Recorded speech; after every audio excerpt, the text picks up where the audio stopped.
श्री स्वामी समर्थ.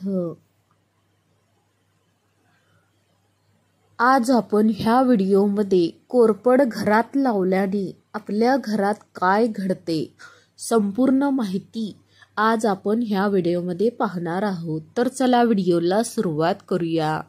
सर्व गुण संपन्न मानली गेलेली कोरफड ही केसांसाठी तर उत्तम असते, पण त्वचेसाठी सुद्धा गुणकारी येते आणि काही इतर औषधी उपयोग या कोरफडीचे असतात आणि म्हणूनच झाली सगळ्या घरामध्ये ही कोरफड घरात लावली जाते. गॅलरीच्या कुंडीमध्ये किंवा अंगणामध्ये कोरफड लावण्याची पद्धत आता सगळीकडेच आहे, पण ही कोरफड घरात लावणं वास्तुशास्त्रानुसार चांगलं असतं की नाही? वास्तुशास्त्रानुसार काही तोटे तर नाही ना? तर ते आज आपण जाणून घेणार आहोत. वास्तुशास्त्रात कोरफडीबद्दल काय सांगितलं जातं ते जाणून घेऊया. प्रत्येक गोष्टीत विशेष ऊर्जा असते असे सांगितले जातात. वास्तूनुसार केवळ घरात ठेवलेल्या वस्तूच नाही तर झाड वनस्पतीमध्ये सुद्धा एक प्रकारची ऊर्जा असते. कधी ती ऊर्जा सकारात्मक असते तर कधी नकारात्मक. कोरफड फक्त आरोग्यासाठी फायदेशीर आहे असं नाही, तर वास्तूमध्ये सुद्धा त्याचे विशेष लाभ आहेत. कोरफड एक सकारात्मक ऊर्जा प्रदान करणारी वनस्पती आहे.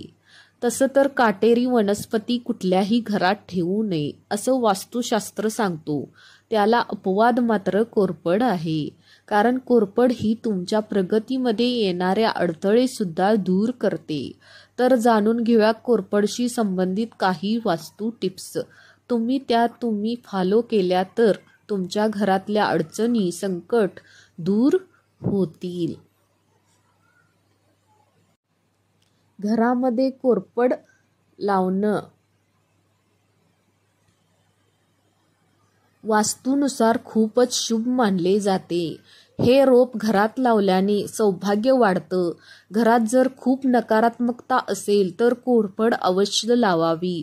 कोरफडीमध्ये नकारात्मक ऊर्जा खेचून घेण्याची खूप मोठी शक्ती असते.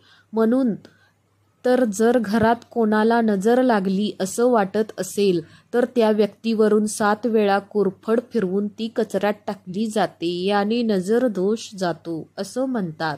आणि हे सगळं करत असताना कुठल्याही प्रकारच्या वेगळ्या मंत्राची सुद्धा आवश्यकता नसते. त्यामुळे तर हा उपाय अगदी कोणीही करू शकतात. बरं, या कोरफडीच्या रोपाला जास्त पाणी देण्याचीही गरज नसते. त्यामुळे हे झाड अगदी थोड्याशा पाण्यात आणि हवेवर जगू शकतं. कोरफडीचे लहान रोप सुद्धा तुम्ही तुमच्या घराच्या दाराच्या चौकटीच्या वरच्या भागाला बांधलं तर घरात अशुभ शक्ती प्रवेश करत नाही, कुठली नकारात्मकता घरात येत नाही.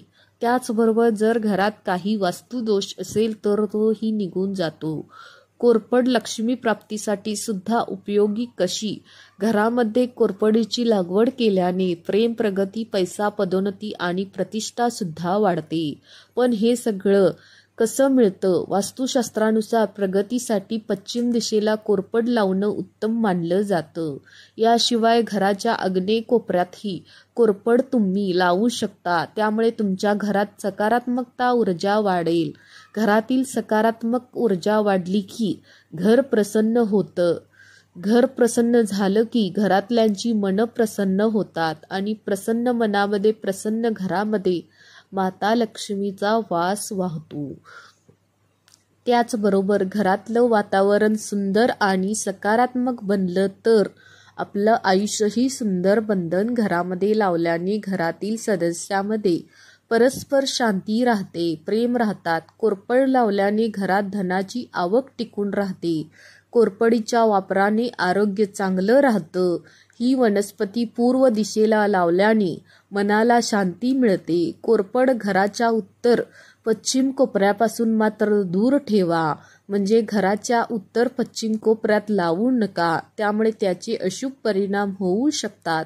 घराच्या बाल्कनी किंवा बागेत कोरफडीचा गर ठेवणं वास्तुशास्त्रानुसार चांगलंच. त्याचा वापर केल्याने नकारात्मकता निघून जाते. कोरफड हे धन आणि समृद्धीचे प्रतीक मानले जाते. त्याचा वापर केल्यास आर्थिक श्रेयेत कोरफड वनस्पतीच्या काळजीमध्ये सर्वात महत्त्वाची गोष्ट म्हणजे आपण त्याला आवश्यकतेपेक्षा पाणी देऊ नका. या झाडांना फारच कमी पाणी लागते. जास्त पाणी दिल्याने याची पाने पिवळी पडतात आणि रोपाची व्यवस्थित वाढ होत नाही. कोरफडीचा रोप घरात लावल्यामुळे अंगणात लावल्यामुळे काय फायदा होतात?